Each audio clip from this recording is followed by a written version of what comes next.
Guys, Asher coming at you today, Ray Shadowlations. Welcome to the video today. It's gonna be a good one. Gonna talk about an old school champion who I have trashed since day one inside this game. As a matter of fact, everybody watching this video right now probably has this champion. If you logged in for 14 days, you've got this guy. To me, again, he's been like a laughing stock, but one of my favorite things inside this game is trying to find utility out of champions that might initially kind of leave you feeling a bit underwhelmed, and that is going to be the case with 14-day login Lizardman champion, Jizoh. What?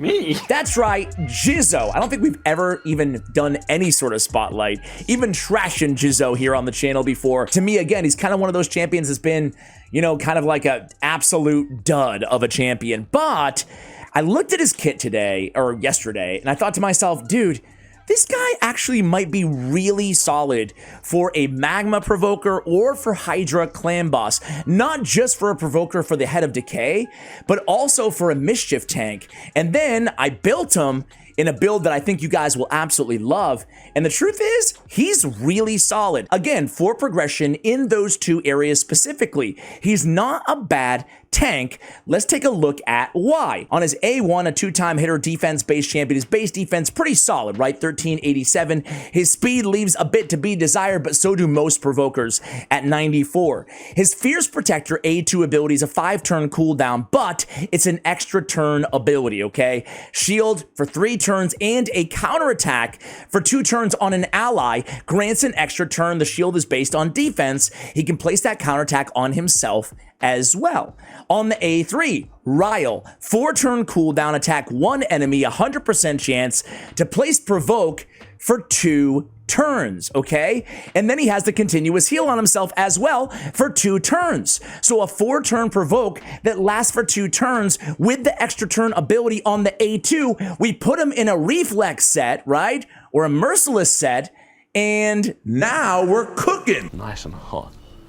Yeah, boy. We can get back to this provoke. We can keep this provoke up on the Head of Decay all the time. A permanent provoke option who can also be a mischief tank.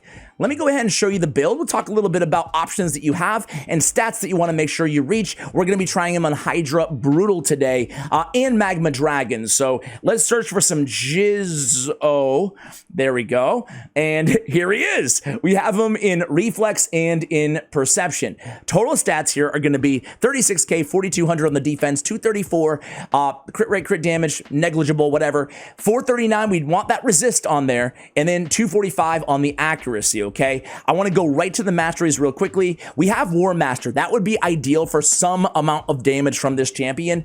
But if you have trouble getting to the resistance or the accuracy requirements for wherever you're trying to use him, go ahead with Unshakable for the resistance, or if you need the accuracy, go with Eagle Eye. Obviously, taking advantage of a good accuracy or a lead or a resistance or a lead can help you out as well. Here are the masteries that we're going to be using in today's video in the background. So guys, I would probably go Cruelty for a blessing on him. I have him 6-star Awakened, but I'm not going to go for a blessing in today's video at all, just because, I mean, this is a progression, again, provoker, right? It's not meant for end-to-end game accounts. I don't like this shit, to be quite honest. So we have Blood Shield is going to be crucial. As we talked about, having him as a mischief tank is going to be fantastic. He can place the shield on himself, the counterattack on himself. We have the continuous heal on himself on the A3, and we have Blood Shield as well. So my man's going to be a great mischief tank, as we've already mentioned a few times here. We have defense on the ring, we have defense on the resistance on the banner, and we have defense on the amulet.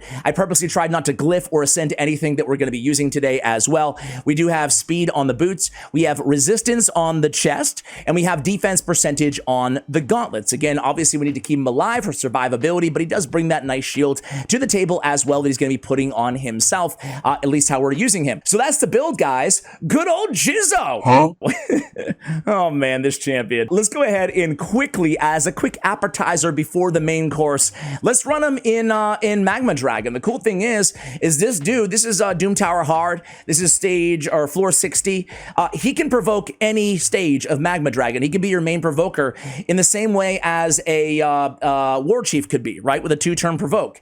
So I don't have any presettings here at all. Basically, I just have an ally attack champion, a little bit of healers and support with Reliquary Tender. We have Fennex because, well, Fennex is just the GOAT of all epic nukers, in my opinion. I'll come back to you guys when we get to the Magma Dragon here, although it shouldn't be too long. We have Coulthard on the team for a little bit extra damage as well. So be right back. All right, guys, here we go against the Magma Dragon. Let's see how this works out. Again, I have nothing on. Ideally, we turn the provoke off on the second wave. That way it's nice and fresh here for the third wave. So hopefully it works out in our favor here. The Magma Dragon does get one big nuke off. Hopefully it's just one. Again, we have that reflex set on him. Of course, the reflex set could go to the A2 ability as well, but it does grant that extra turn, so it's totally cool. Oh no, Magma Dragon gets another hit off. This is not ideal. Can we 3-man this? We do land that 2-turn provoke. I think we still got this. Now that we get the provoke down, but again, ideally we just go in the team setup, we shut off the provoke on the A2 and we're gonna be good to go.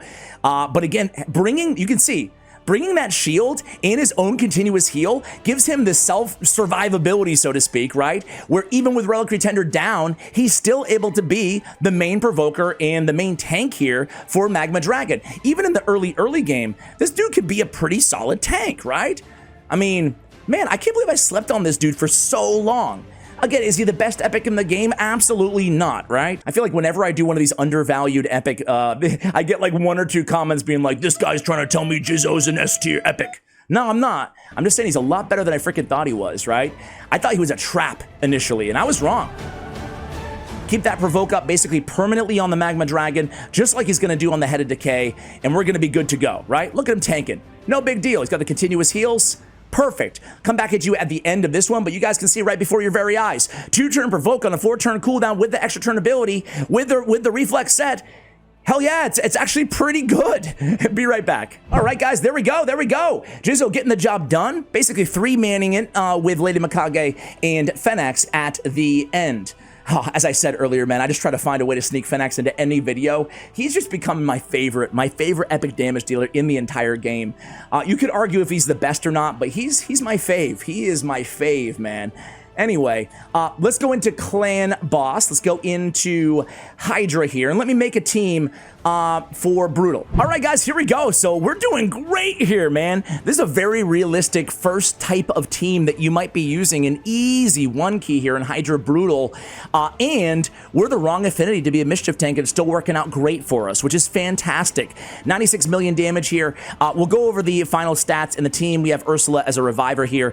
Let me cut for a moment. I'll be right back. All right, guys, so here we go. 109 million damage. I'm proud of this little team. We have Inquisitor Shamil, we have Ugo, we have Estrid, we have Jizoh and Ursula on the squad, and Ugo, right? And man, really solid stuff here, guys. And it took me about an hour, but I feel like, again, this is a very realistic team. This is a very good mischief tank and a decay provoker for you guys to take advantage of. It's nice to have those 2 roles in a very tanky champion. So the team's about to go down here. Can we hit 110 million damage? I don't think so. Jizoh's not going to be a damage beast. However, had we gotten that cruelty on him, maybe crushing Ren since we have 6 stars, probably not in this build. But, you know, we had options if we wanted to add that blessing and better gear on him. Estrid with 22 million damage, Jizoh with 6 million, Ninja with 33 million. How could I forget Ninja earlier? Sorry. Ursula and Inquisitor with 27 million, guys. So let me know what you think of this champion. Thank you for watching all the way till the end. And as always, take care, guys.